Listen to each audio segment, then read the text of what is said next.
has a happy ever after. And after this story, there's an after party.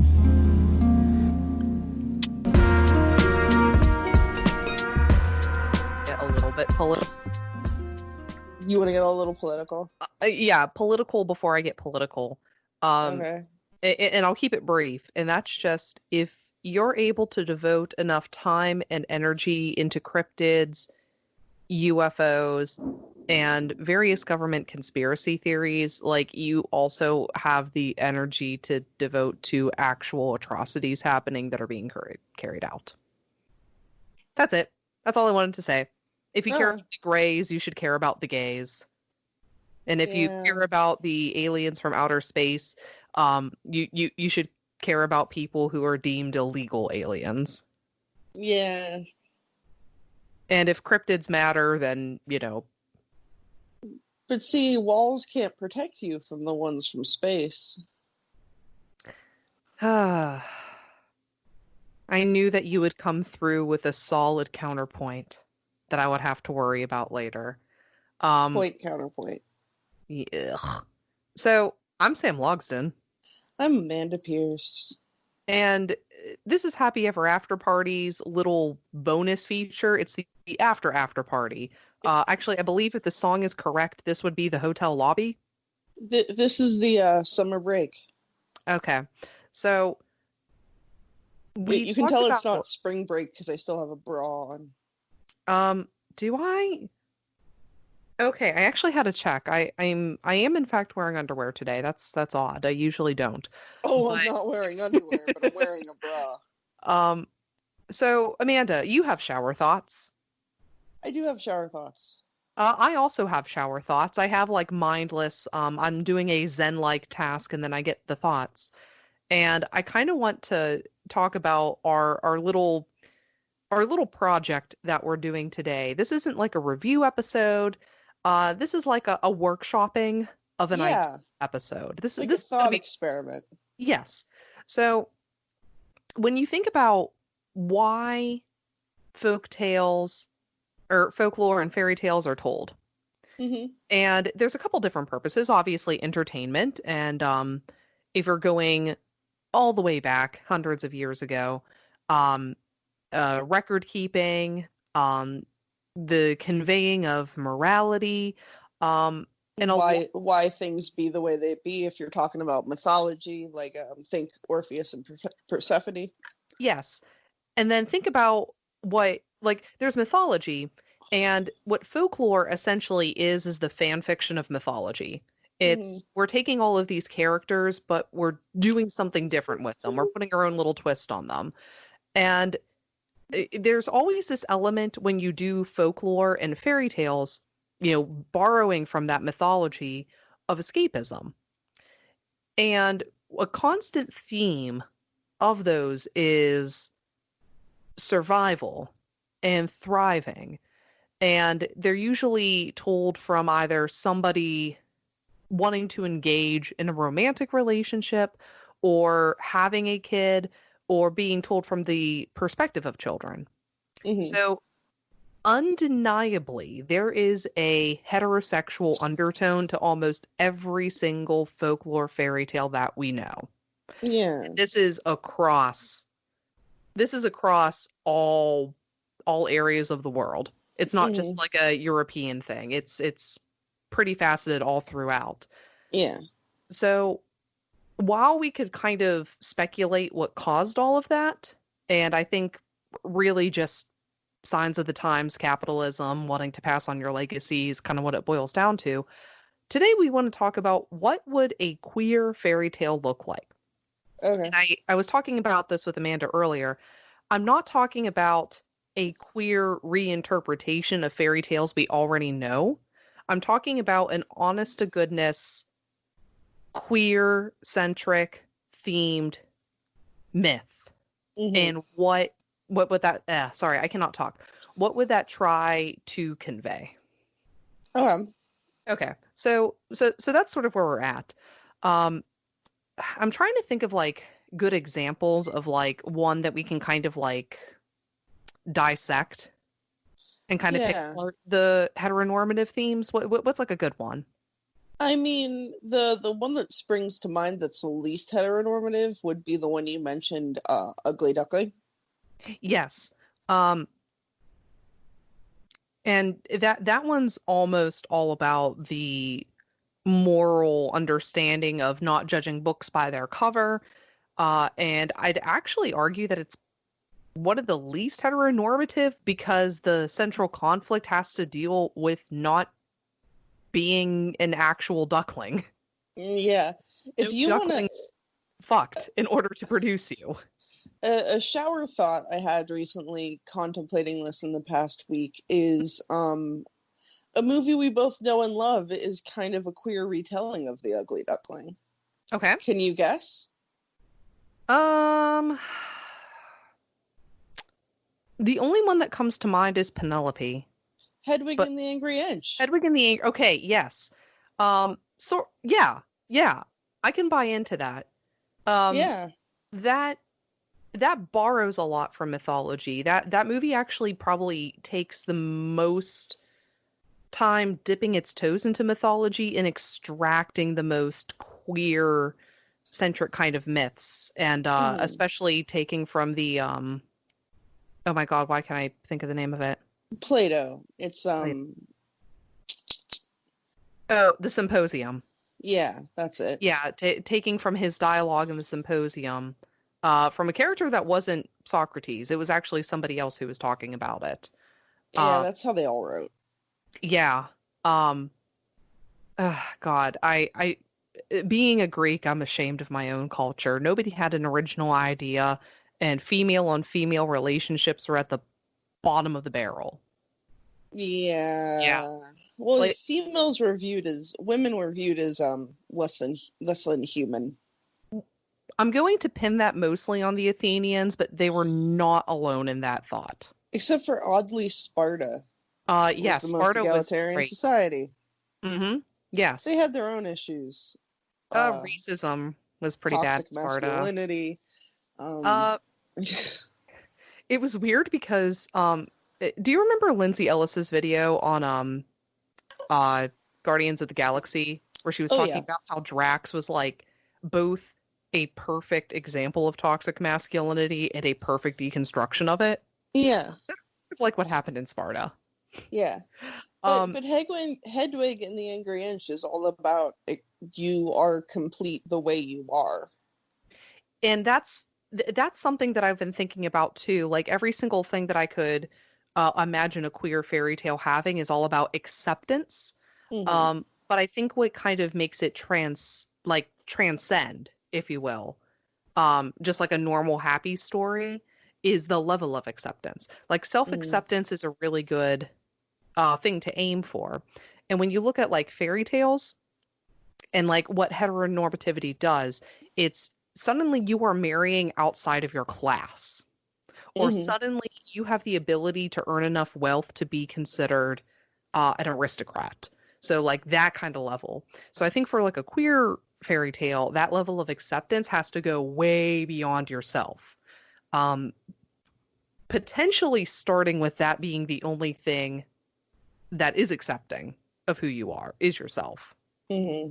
But I think that, we can spitball a couple of ideas. We can do like a self-acceptance versus the larger, grander, everyone is just okay with this. Yeah. So a book that I've always been meaning to read and I never read was Orlando. Okay. And for those of you who don't know, Orlando is a book about a guy named Orlando, and halfway through the book he wakes up as a woman. And she has to go on is it halfway or is it less than halfway? I've never read the book. I have heard about the movie. So I don't know how the movie plays out. I'd imagine the movie brings that way before halfway through, because that just makes for a better filmmaking. But the book, I believe it's at the halfway point. Like I said, I haven't read it, but that kind of was like a thought experiment about how would that acceptance go about. Yeah. So I feel like that touches on a bit of a stone too. Um, so what are we facing currently? Like, what are queer folks currently dealing with that we would really need like a good magic wand kind of thing that like, oh, suddenly this isn't a thing anymore. And acceptance is a big part of it, but I feel like there's other like more like there's a lot of stuff that we could play around with too. Yeah. What are you thinking? So, like in my case, besides just like general acceptance, there's times where I do wish I could get something for nothing.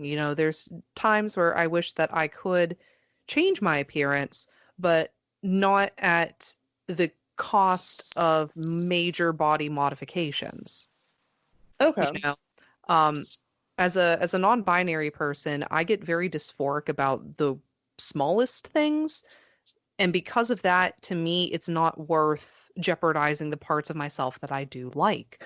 And there's a lot of people who aren't just non-binary, but are trans that also kind of go through the same thing where, and this is not the narrative as a big disclaimer. This is like one narrative in the giant ocean that is the trans identity, where if you're born with breasts and if you are born with a vulva, you can say that that is a body of a man if you identify as a man and really only socially want to transition. That is completely valid.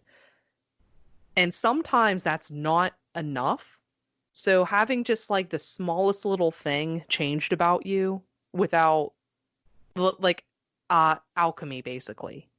What could you do alchemically that would be like a very small thing? And maybe have like a cautionary tale about like how, maybe part of that self-acceptance is that you're never just doing a small change. Okay.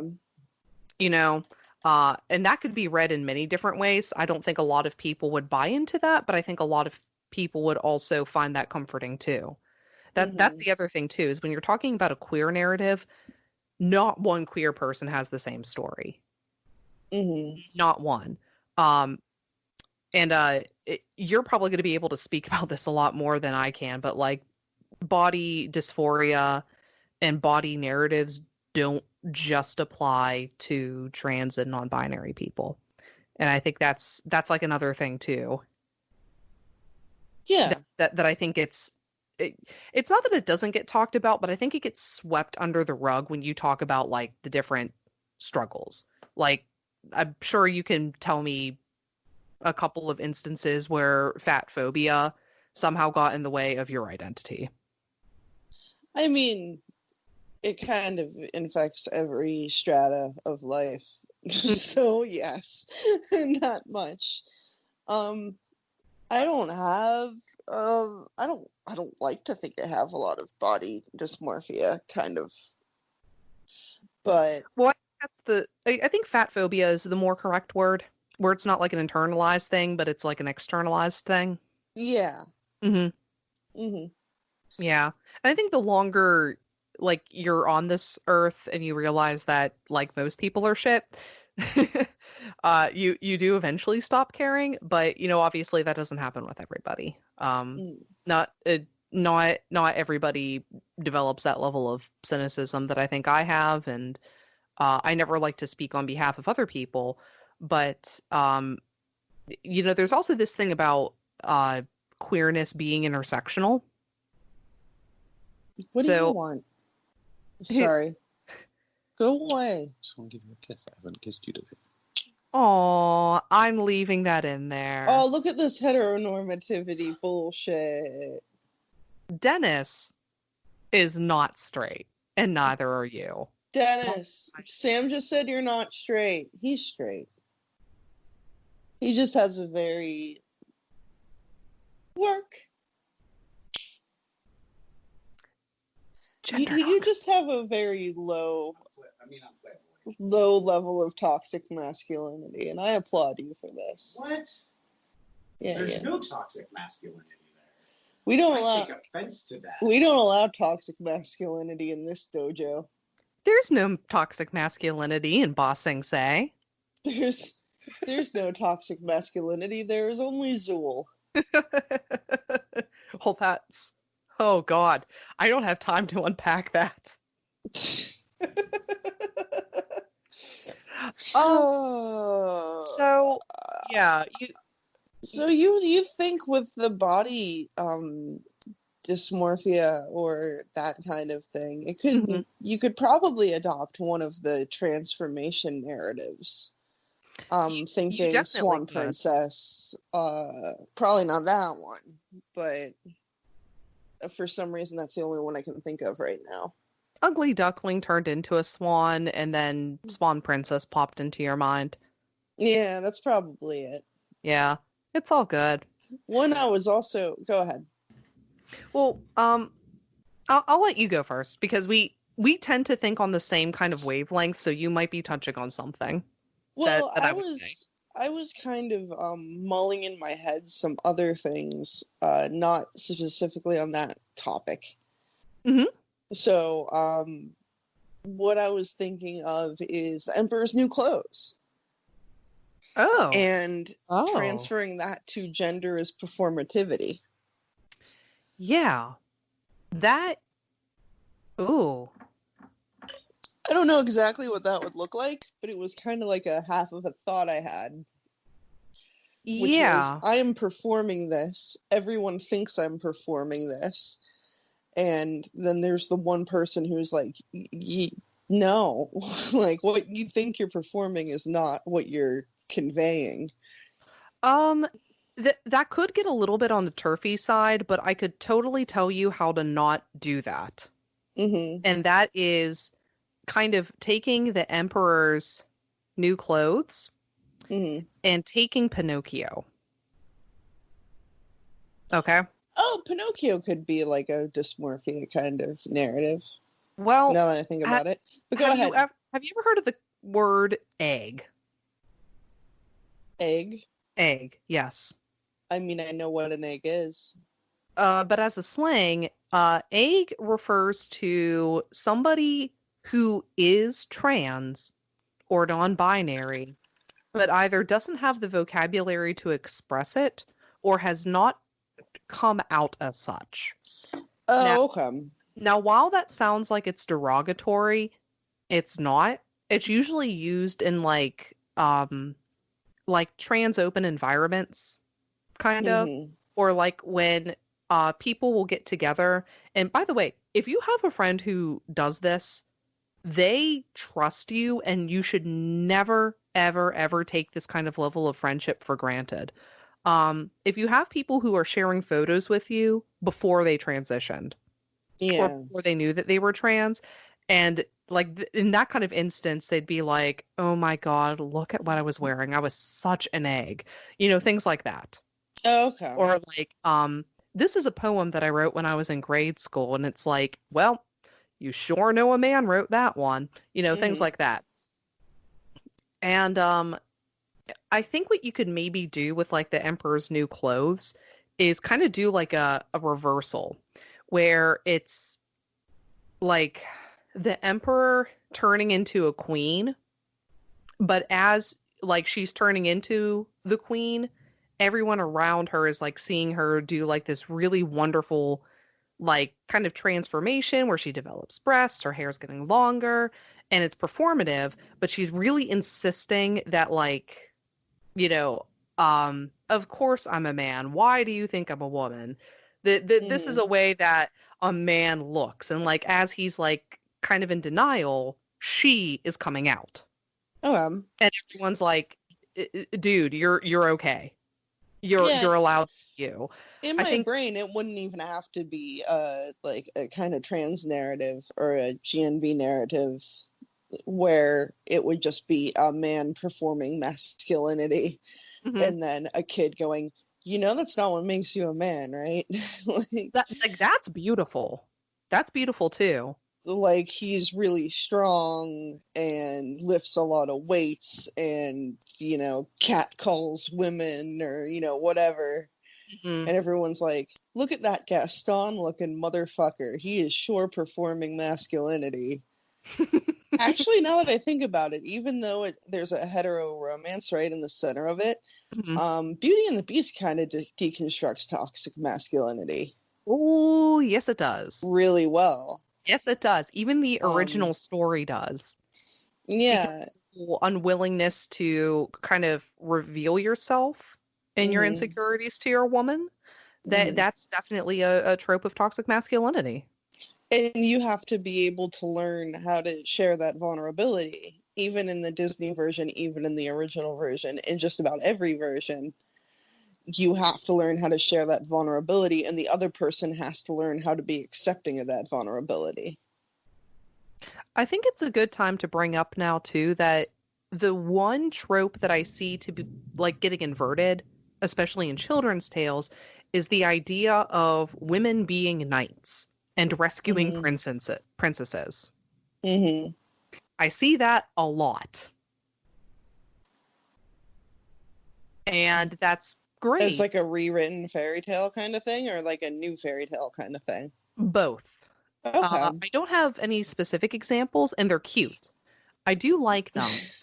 I just kind of wish that there was a little bit more, like, substance to it, I guess is probably the best way to put it, because and I'm not looking for anything groundbreaking. I'm not. I am okay with fluff. But sometimes it's suggested that there's romance involved, and sometimes there's not. And for the ones where there really isn't, it would be nice that, they can kind of fess up to that. Or if they just want to be gal pals. Get Elsa a girlfriend, god damn it. She's a strong, independent woman. Now she needs a strong, independent life partner in the woods. Geez. But I was also thinking of Mulan too. When you're talking about princesses saving princesses. We'll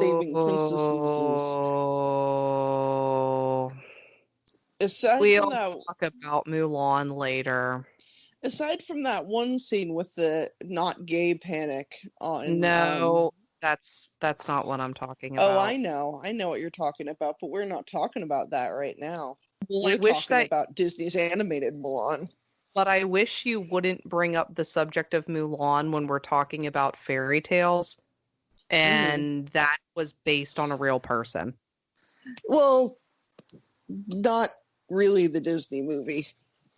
Yeah, kind of. They just switched the name. But the ending is different in real life versus the story. Well, kinda. Technically, Mulan is an amalgamation of two different people who impersonated men to get into the army. One of them did die. One of them was beheaded on the spot. There was another one, though, who did not die and ended up accumulating a heck of a lot of wealth for the time she served in the army. Damn straight. So not like Mulan at all, but it was more like a you did so much as a soldier and have also learned too much about the army that we kind of can't touch you. And we will paying you off. We are paying you off. So that I'm not talking about the real person. I'm talking about the realm of like Disney movies. I still wish you wouldn't, but I will let you have your piece. But we're just talking. I'm gonna be bitching about this. We're talking August. about queer retellings of stories, and I think Mulan can definitely have a very queer friendly reading. Absolutely. And when you're talking about fairy tales or fairy stories, you're talking about probably your target demographic being children. So it's hard not to pull Disney into this. That's very true. And I mean, if I'm being completely transparent, I probably would say Mulan is one of my top 3 favorite Disney movies ever made. I think, Animated or top 3 period? animated. Okay. Like specifically Disney movies, like animated Disney films. Not Okay. animated films. I Animated don't know what my top. Beauty and the Beast would be way heckin' up It would there. be Beauty and the Beast, Mulan, and Sleeping Beauty. Okay. 4th would be Snow White. Like in terms of animation alone, because I'm a sucker for the medium. Yeah, I would definitely say Beauty and the Beast is way up there. Aladdin would be up there. Mhm. Mulan would probably be up there too. So I think, you made a really good point about like this being for kids.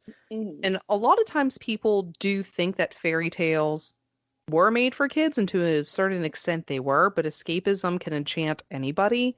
But I Yeah. think nowadays, more than ever, it's really important to have a queer narrative that is catered towards children, not just for the sake of representation, but to kids who are maybe afraid or alone or don't really Mhm. understand like why they're different or being bullied. It's really good to have those kind of stories out there. So like when we're brainstorming, when we're thinking about the acceptance, when we're thinking about breaking down toxic tropes, um what's like what's like something that little queer Sam or little queer Amanda would want to see growing up? I think definitely, like what I was saying earlier, the self-acceptance thing is probably what I would have needed the most. Mhm. Fortunately, I grew up in the 90s with Disney, so be yourself was kind of the soup du jour, I guess. And I watched Barbarella before I saw Aladdin, so I think, you know, there you go. But I think having that self-acceptance expand to more than, well, what do you need to accept yourself? Well, you need this sexy guy to accept yourself. Um, yeah, Which I think at least Disney is edging into more now. so there's like another little thing that I would like to see, and it's really difficult to express this when we're talking about queer narratives, but that is a lack of romance. Yeah. I would like to see, like, okay, have you ever seen Steven Universe? No. I love Steven Universe. And one of the reasons why I like it is because it is steeped in gayness from head to toe, but in the most like subversive kind of ways. Like if you took the whole superhero alien aspect out of it, it's essentially about a boy whose mother is dead. Disney, you would like that. And it's sort of like while he's going through his life, he's also trying to fully understand what happened to his mother. He lives with his aunts, 3 of them. They're not sisters. In a One of polycule. one of them is always with her partner, such that they are combined into essentially one person that functions healthfully. And he has a very healthy relationship with his father, who lives in his van, but because he isn't able to provide for his son, he has no problem with him living with his aunts and have a good relationship with those aunts so that they can all take care of the kid together. Mm-hmm. Now, if I added all of the extra gay shit on top of that, That's what I've it's heard. I've heard it's a very queer friendly show. It is, and it touches on some really hard subjects, but not all the time. You know, it's like Futurama, where most of the time there's dumb shit, and then all of a sudden there's the episode with the dog. Meh. Meh. So I think that's like another thing too. Like when we talk about queer narratives, you have to make the mundane stuff queer, and I think people don't know how to do that in a way that's not hitting you over the top of the head and it feels organic. Straight people, you suck at this. I'm sorry, you do. And actually, you know what? A lot of you cis gays are bad at it too. We'll just throw that out there. Hey. I'm sorry. You That's all right. you have a writing degree. You know how to edit this shit. Damn straight. And you I put up don't. for me for a long time, so there's that. That's true. Uh That it is very, very true. it's sort of like how if you're white, odds are you're not going to want to tell a story that's like all about black people. Hmm. Like, not that you couldn't, but if you do, it's probably not going to be very good. Unless you're the wallet behind Disney's Moana. I guess we could talk Actually, about Moana too. yeah. Yeah, God, I love Moana. that is a good movie. That But Disney has been moving, and I'm sorry that I'm talking about Disney a lot. That just happens to be my I was a Disney brat growing up. I've I seen I a would say million. by half of my family. Half of my I family loved it, half of my family hated it. I grew up watching a lot of Disney. I grew up watching the sing-along VHS tapes. So did Um, I. I grew up when Seen It was a thing. You know, the DVD game, Seen Uh-huh. It. There Yep. was the Disney version, and I pissed off my younger brother and sister by beating them every single time at that game. So it just happens to be like my kind of niche. I think there are 3 Disney animated movies I haven't seen, 2 or 3. That's it. I've seen the rest multiple times. I think I'm almost positive I've seen every animated Disney movie, like Mhm. not the straight to DVD I sequels. have, well, they don't really count anyway. But They don't. I have not seen Princess and the Frog. I Mhm. have not seen Tangled, and I have not seen all of Brave. I'm okay, so I almost count the Pixar, but I don't. I I've seen should. all of the Pixar. I think all of the Pixar. Well, so Brave is another interesting one too that you bring up, and that one gets queer read a lot because there isn't a romance, I believe. No, The central conflict is her and against her the mom. romance. Yeah.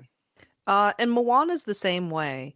So I think with both of those stories, those ones are great. Like if you Mhm. want to talk about like mythology to your kids, but you don't want to like bore them, those are 2 really good films to start with because they Well, both deal mhm. with world culture folklore.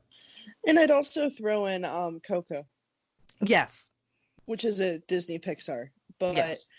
that's what I was thinking too, because all 3 of those lack. I don't want to talk about Brave too much because I haven't seen it. Hmm. But all of those lack a central romance. It's more about, especially Coco, which is probably one of my favorite animated movies recently, Hmm. is about being proud of your family and them in turn accepting you for Yeah, who that you are and what you want. yeah, so I feel like if we're workshopping this, there's maybe like 3 different stories that we can come up with.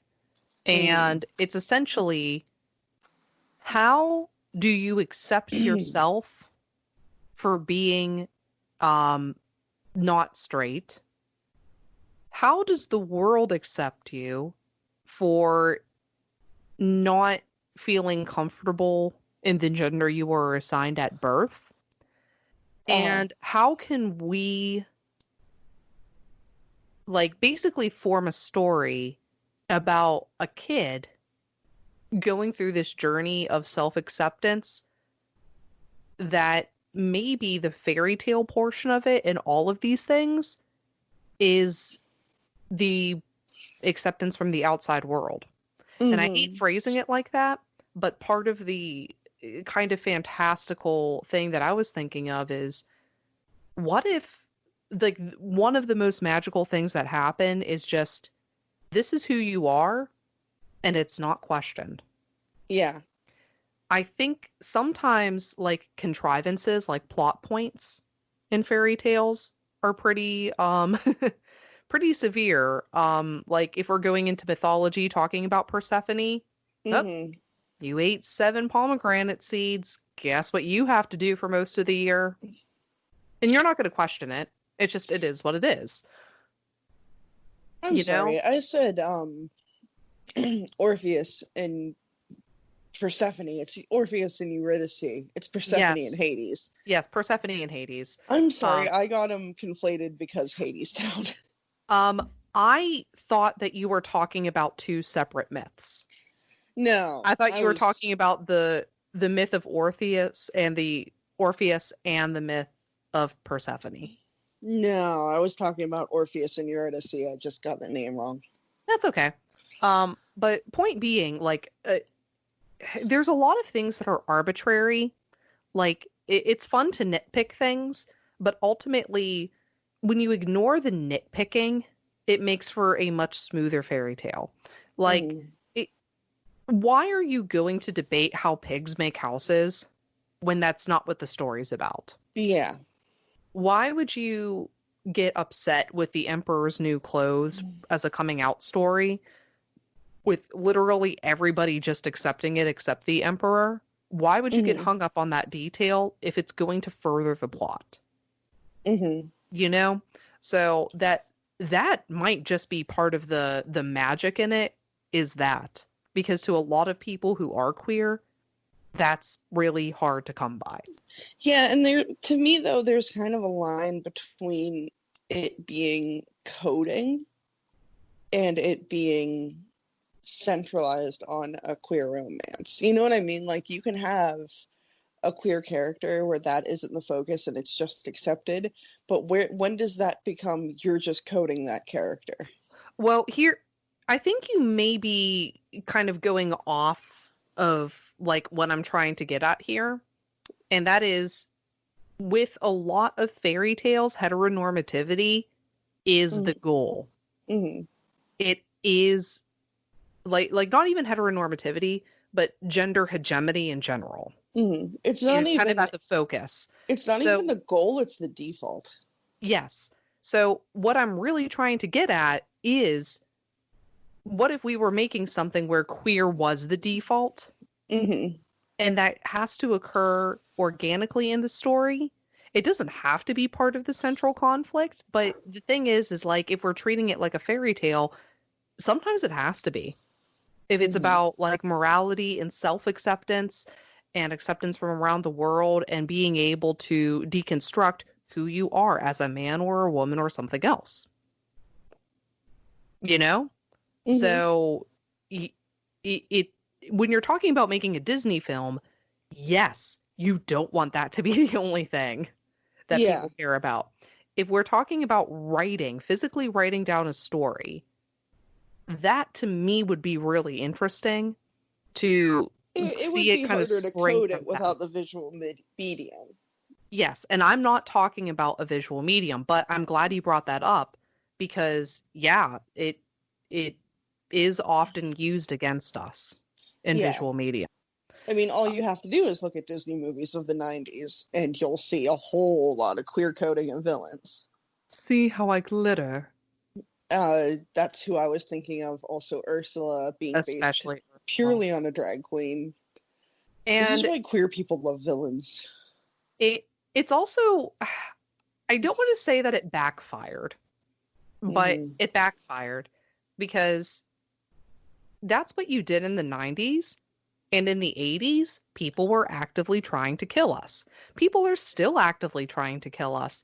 And if the only role models you gave up to us in the 90s were the villains, we're done being nice to you. And that's why we like to sit here and come up with our own mythology, and we're perfectly content with watching the world burn around you guys. Well, I think the other thing, the flip side, is there can be a positive side to queer coding villains because, like I said with our dear sweet Regina, is you empathize with villains because their motivations are complex. Yeah, and they are highly motivated. So, going back to our favorite Disney movies, the list of my favorite Disney villains don't necessarily coincide with my favorite Disney films. Oh, hell no. No, because number one on my list is Ursula. Yeah. Yeah, damn straight. It's Ursula and then Maleficent. Well, I would say Ursula because she's the only motivated character in it, really. Yeah. I'm not talking Ariel about the stumbles into romance. and She like literally has no voice for most of the movie, yeah, which it's is like she's 16. problematic. But That's the other thing too is like she's still technically a child. mhm. So like when you're talking about why she's able to just like do anything for a man, we have all done really stupid shit at age 16. I might have done stupider shit than Ariel. I will say that.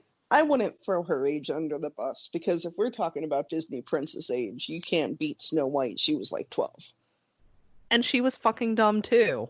Yeah. So I'm not excluding that from anybody else's thing. Like in terms of uh like ageism and stuff like that. I'm glad Moana was as young as she is. mhm. You know, because she kind of backpedaled a lot of all of that baggage a lot better than oh, I can't remember her last name, but from Wreck-It Ralph, Vanellope. I don't know. It's German sounding and I can't remember it. Anyway, But maybe that's the way for Disney, at least, to do it, is to adopt that, to embrace the coding that they've done in their past and make it into, think of Maleficent, the movie, and just kind of be like, well, fuck it, we already queer coded these characters, why don't we jump feet first into this and just make a story about them where they can be finally someone you can root for without having to root for the villain. like I've never seen Megamind, but I understand that Megamind has a love interest. I have no idea. Tina Fey. Okay. I think it's Tina Fey. Then just make Tina Fey the one thing she's always wanted to be and make her a gay man. And there you go. There's your queer fairy I've tale. always wanted to be. You're already there. I believe you. Xenu agrees. Well, Xenu's a gay man too. Xenu, you're a gay man. Speaking of gay men, have you seen Good Omens? I've read it. I have not seen it. Oh, you should watch that. I haven't read it, but I've seen it. And the book is fucking hilarious. The show is really hilarious. I'm gonna sneak. Gesundheit. Shut up. Dennis just said from the other room, adorable. No. He thinks my sneezes are cute. No. I'm editing it out for you because I love you. Oh, please edit out the sneeze. I will. But they definitely, I would say, especially in the show, more than queer code the main characters. And also they portray gender as a construct, because what I gather, in the book too. Yeah, in the book they definitely, it's like, as with most of Terry Pratchett's and Neil Gaiman's writing, pronouns are incidental. Yeah. Well, because why, and it makes sense, because why would non-human, non-sexually reproducing creatures care about what our gender norms are? And actually, since you've never seen Steven Universe, the same kind of principle applies there. And they actually say it outright in the show that gems are not human. They don't reproduce like humans reproduce. And the fact that they all go by she pronouns is just like more or less like a fault of language. Yeah. You know? So diegetically, are they lesbians? No, because they're not human. And gender is just a construct to them that they adopt in order to talk to humans. Non-diegetically, everyone's gay. It's fine. That might be the inroad, though, to this. If you start with that kind of presents problems of its own because they're non-human characters. But if you can portray complex feelings like non-binary gender and Well, that's the other thing too. normative gender representation. The femme butch scale, Mm-hmm. that's all in there. Mm-hmm. So Yeah, it's not I've just seen the like- pictures. Yeah, so the show does a really good job of expressing that. So even though they're not literally saying, I identify as a woman and I'm femme, or I identify As a trans woman. as Sorry. as all of that. They're not really doing that, but they're showing it. They are showing and not telling. So if we're making our little story here, I think that's, if it's a visual medium, that's super important. More important than the queer coding itself is being able to kind of play with those ideas. Even in background kind of characters, or even as simple as saying like, the princess was raised by the two queens and then never addressing it ever again. Mm-hmm. Well, You know, in the it show, Good Omens, God is also voiced by a woman, and it is never commented on. I Good. think it's Tilda Swinton. Of It course. might be Tilda Swinton. Why am I not surprised? But Gabriel is also John Hamm. John Hamm. So, I love me a John Hamm. Mm-hmm. I'm gonna see. Hold on. Who did play God? Fill it in. Frances McDormand. I'm sorry. Oh, that's even better. Yeah. I would totally, okay, like everyone believes that Morgan Freeman is really God. No, Francis is God. I think we solved our own problem, though. Yeah. Oh, and Benedict Cumberbatch plays Satan. Oh, who cares? Oh, and Archangel Michael in the show is played by a woman. Good. So, like, I think we solved this. If you're a child or like animation, watch Steven Universe. If you're an adult or if you think your children are mature enough, watch Good Omens. There we go. Yeah, Two but queer fairy tales. But I wanted, solved. but I wanted to talk to somebody with a fucking BA in English on how to write one. We solved gender issues and queer issues, and it's done. We solved it. And you just spoke like somebody with a BA in English. Nope. I just interpret lit. I don't write shit. That's fair. That is totally fair. Neither do I. I just narrate people's shitty work. Neil Gaiman and Terry Pratchett walked so I could interpret how they walk. I'm trying to think of like other like little things that would be important for, like, you may be wondering why I'm bringing this up in the first place, and most of it is just because I wanted to have a dialogue with my best friend about a fever dream I had. But like, I feel like people should listen to stuff like this and kind of understand maybe why they write what they write and why certain tropes are carried on. Like, do you remember the YouTube video from Todrick Hall's Cinderfellow? No, I don't think I ever saw it. Okay, so Willem Bella made an appearance in it, and it was basically Cinderella but with a man. Okay. And it was Todd. Okay.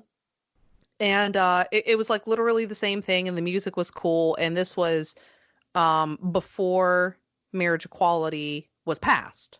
It was basically done as like a protest video. But like it was literally just using Cinderella and changing, I guess, technically one thing, because Willem Bella and another drag queen were the stepsisters, but in the story they were women, you know? So it was like a joke. They really weren't changing anything. And I don't want to see that, you know? I don't want, like to me, it's not enough to just be like, oh, we're going to use the same thing, but we're just going to make it gay. Like that to me misses the point of why a lot of the fairy tales worked, why they continued to work, and why they were even made in the first place. So if, like, nowadays we're not as worried in the queer community about getting married, you know, I could kind of see like maybe having this debate like 10, 15 years ago and maybe getting really different answers.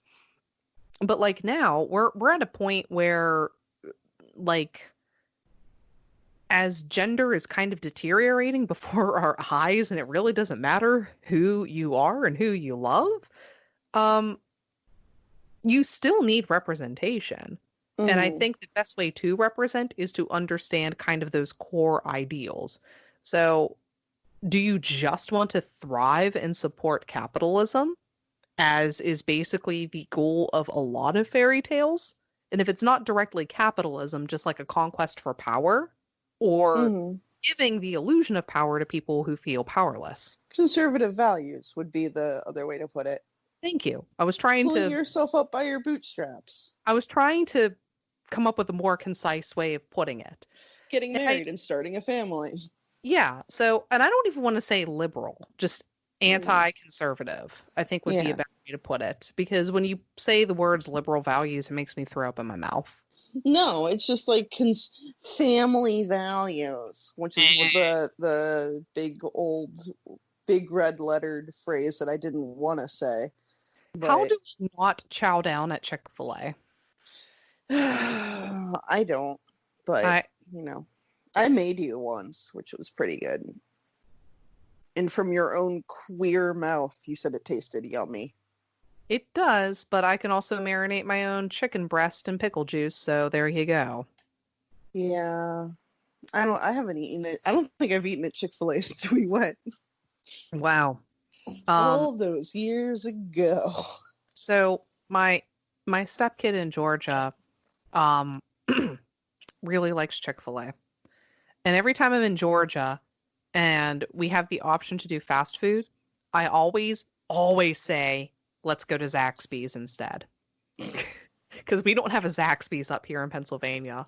And the I've chicken never is even that, heard of it. again, there's not one in PA. So I always do that. And it's always like, one of these days I'm going to have the Chick-fil-A talk. It's like, me and the stepkid have already had like sex talks before. Mm-hmm. Like that doesn't bother me, but it's like we're gonna have the Chick-fil-A talk. Listen, when a human being loves a problematic chicken sandwich very, very much, You gonna have to kiss it. ooh, burp. You gonna have to kiss it goodbye. Don't give your money to awful people. Speaking of which, don't give your money to Harry Potter anymore. No. Here's the thing: if you already own the books, you already own the books, okay? And no one's Mhm. stopping you from rereading them. They are decent stories, but don't perpetuate giving J.K. Rowling your money. Yeah, no. Even if Don't- she's not involved in projects, she's still earning royalties. Don't buy her merch. Don't buy. No. We need to just deplatform J.K. Rowling because she has way too much power. And Not really, deplatform because that means something, but yeah. Remove her power. Neuter her. yeah, let's just ignore her because she has too much power over Harry Potter anyway. So, and watch Lindsay Ellis's video about it. Well, God, I hate plugging her all the time. Sorry. I kind of hate you plugging her all the time too, because I actually, for this video, I'm going to plug a YouTube channel that I've come across and I've kind of been nerding out about a little bit called Bow Ties and Books. Ooh. And there's a video that Jesse posted. This was in almost a year ago, but they have a to be read list. And Jesse has one all about myth books. Bing, subscribed. Yep. Amanda, I believe I sent you the link. People listening to this, I'm going to post it. So, like, Harry Potter alternatives exist. Okay? Mhm. Black, Latinx, Filipino authors that write magical shit exist. And they deserve your money so much more. Terry Pratchett is dead.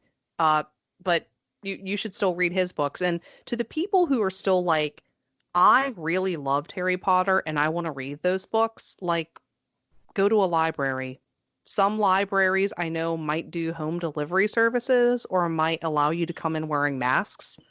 And at least that way you're not actively giving anybody money. Read Neil Gaiman. He's still alive and can still profit off of you. Yeah. I don't think he's problematic. No, Nothing that I've heard of. not at all. He had a fake he had a fake wedding with Amanda Palmer, but that wasn't so much problematic as it was like head scratching, I think. Oh, they're separated now. They're Okay, separated. So they were married.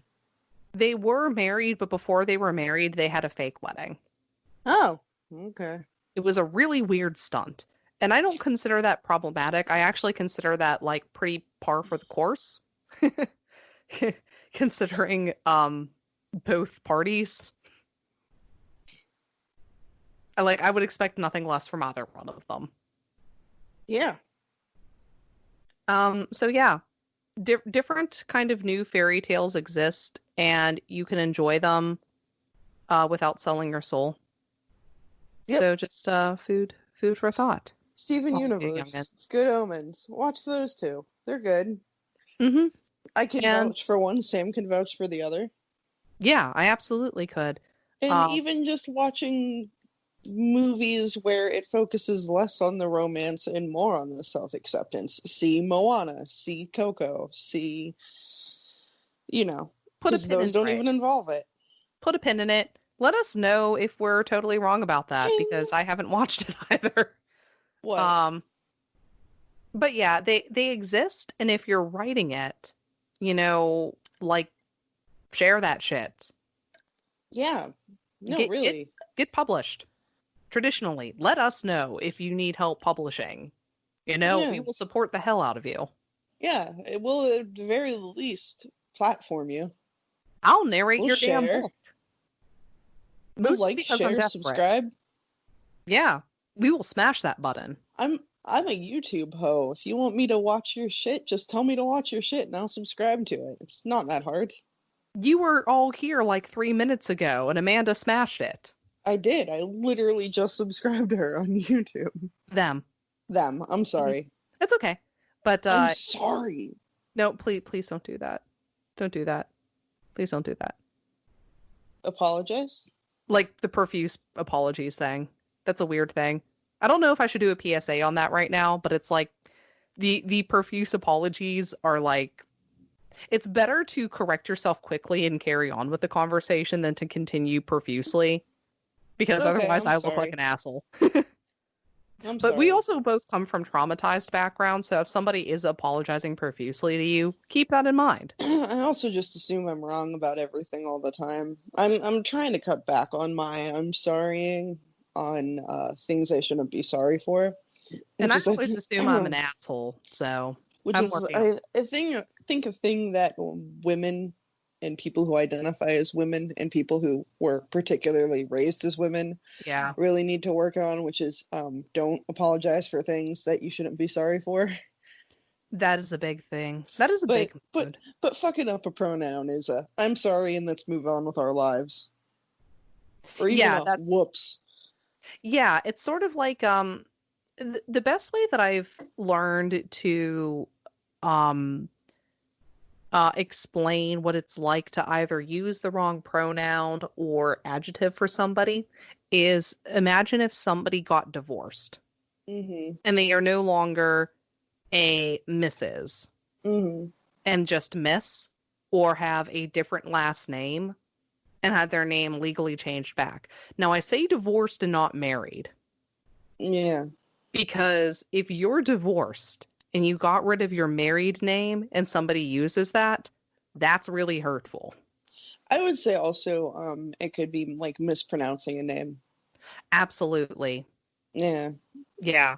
I'm one of those people where I'm going to make it awkward for the first 5 seconds for asking how to pronounce something Mm-hmm. instead of pretending like I know. And I know that that can be a little bit annoying, but I'd rather be an asshole up front than having to be corrected several times and not caring later. This is why I'm so glad I don't actually talk to the authors that my company deals with, because we get some weird ass names. And people will be like, how do you pronounce this last name? I'm like, I don't know. I don't call them. I kind of run into that with producers. Mhm. I don't run into that with having to pronounce authors' names all that often because they hire ghostwriters. Yeah, we have a lot of, because we're an English-centric organization here where I work. And so we have a lot of socially awkward nerds who we have like a group messenger thing that'll be like, hey, how do I ask their author how do I pronounce this name? Or how would you pronounce this name? And I'm just like, hey, when you call the phone, be like, hey, this is so-and-so from this publishing company. Is this so-and-so? I'm not sure how to pronounce their last name. Please correct me if I'm wrong, but is this Mr. or Mrs. So-and-so? That's it. All I you was have like, to do is that's ask all you have once. to say. And You they're like, ask "But once, it's and then you're so-" not as much of an asshole. They're like, but it's so hard. And I'm like, yeah, that's why I don't call people. That's Well, why I worked myself into a job where I do not have to be on the phone with people I don't know. And like it's hard work when you're at work, but if it's like a friend or somebody who you care about, it's not work. It's what you do to maintain a friendship. You know what I mean? Yeah. Yeah. And people who are friends, as long as you're not a dick about it with pronouns and names Oh, yeah. and such, they're usually pretty forgiving because I fuck it up constantly. I was gonna say Amanda's one of the very few people who I don't correct with my own pronouns because Mhm. Amanda has known me as a woman for longer than I've been non-binary, Oh, and I've that's not known you as something a that woman. you've known me as an inconvenience. But I also but realized gender is a construct, and yeah. me calling you, like, I don't really call you like, hey girl, or anything like that. I usually call No, you you don't do dude. anything like that. Yeah. Like things So like that. I call everyone dude. But much like Terry Pratchett and Neil Gaiman, like I know with you my pronouns are incidental, but you never view me as she. You view me as Sam, and you view me kind of as like everything else.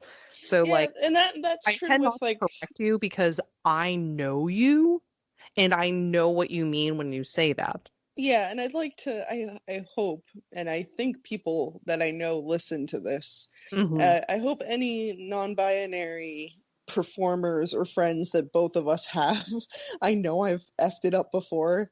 I'm just gonna do a blanket apology to all of you, past, present, and future, because I will fuck it up, because my brain works faster than my mouth, and my mouth will mess up things. I've But mistaken myself before. I And recognize that's you how all I as did it. human beings, and you're all beautiful and lovely, and I'm sorry if I fucked it up in the past, present, or future. It's Just gently correct me and I'll try to fix it. I think it's all good. Like I said, I've done it to myself before. I've done it to other people, and like we all do it. We all do it, and it's just one of those things where you learn, like when you just kind of accept it and move on with it, Hmm.